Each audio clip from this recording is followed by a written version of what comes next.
Dr. Cruz, welcome. Chairman Alexander, Ranking Member Murray, and members of the committee, thank you for the opportunity to testify before you this morning on the critical issue of accountability in higher education. My name is Jose Luis Cruz, and I am the president of Lehman College of the City University of New York, a beautiful campus located in the proud, resilient borough of the Bronx. Our college serves approximately 13,000 undergraduate and graduate students in 90-degree programs, plus 12,000 students in certificate and workforce development programs. 50% of Lehman undergraduates have a household income of $30,000 or less. 80% are students of color, and 41% speak a language other than English at home.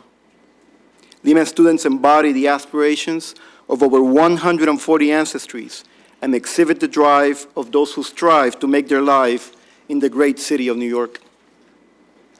As the committee moves to reauthorize the Higher Education Act, I hope you proceed in a thoughtful, purposeful, and bipartisan way that recognizes the fundamental American values that are at stake and that acknowledges that the resulting legislation will impact the America of tomorrow in ways as significant as the overhaul of the tax code, the reconceptualization of our healthcare system, and the redesign of our immigration laws.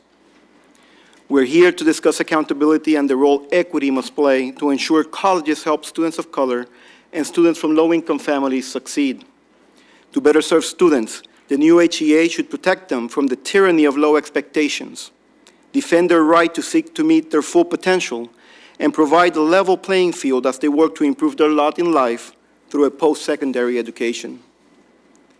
We also need to remember that because the higher education sector is diverse, a federal accountability system must be tailored to account for differences in institutional missions, student demographics, program objectives, and governance structures.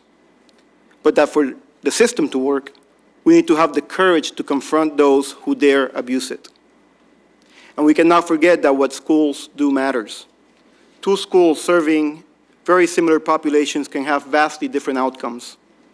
My former school, Cal State Fullerton, was just highlighted for having a graduation rate for Latino students that is 24 points higher than one of its peer institutions, the University of Texas San Antonio, despite the fact that both are large, public, moderately selective Hispanic-serving institutions with comparable levels of Latino and low-income students.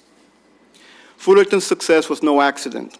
It was the result of very intentional action, and the impetus for that work was equity-focused accountability from institutional and state leaders. The imperative to focus on equity cannot be overstated.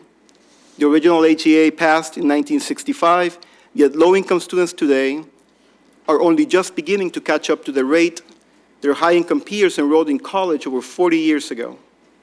One reason for this disparity in college going, a factor that also manifests itself in gaps in college completion, is that to this day, we as a country continue to give students from historically underserved communities less of the things they need. We give them less funding, less access to effective in-field experienced teachers, and less access to a college or career-ready curriculum and advanced coursework. Moreover, there's the fact that low-income students and students of color who do enroll in college are far less likely to enroll in institutions where most students graduate and far more likely to enroll in those institutions, including in the for-profit sector, that graduate few of their students and create disproportionate debt. The good news is that designing an equity-focused accountability system is possible. Here are several recommendations. First, make sure equity matters in accountability metrics. Students who aren't measured don't count. If we want institutions to pay attention to the outcomes of low-income students and students of color, we must make the same shift our country has made in K-12 to demand disaggregated outcomes data. There should be minimum standards for the enrollment of Pell students, graduation rates, and low repayment for all students and by race and income.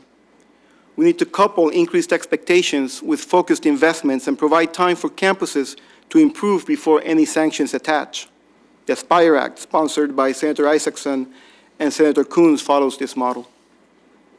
Second, work to provide focused investments in building the capacity of colleges to use evidence-based innovation, particularly for the 2- and 4-year public institutions that serve the majority of America's students. You heard last week from my colleague about CUNY ASAP. Programs like that show what is possible with the right incentives and supports necessary to ensure that all students have equitable opportunities and outcomes in higher education. Finally, be unwavering in your commitment to protecting students and taxpayers from fraud and abuse. Congress must ensure that every dollar the federal government invests in higher education is used effectively, efficiently, and in the best interest of the increasingly diverse public.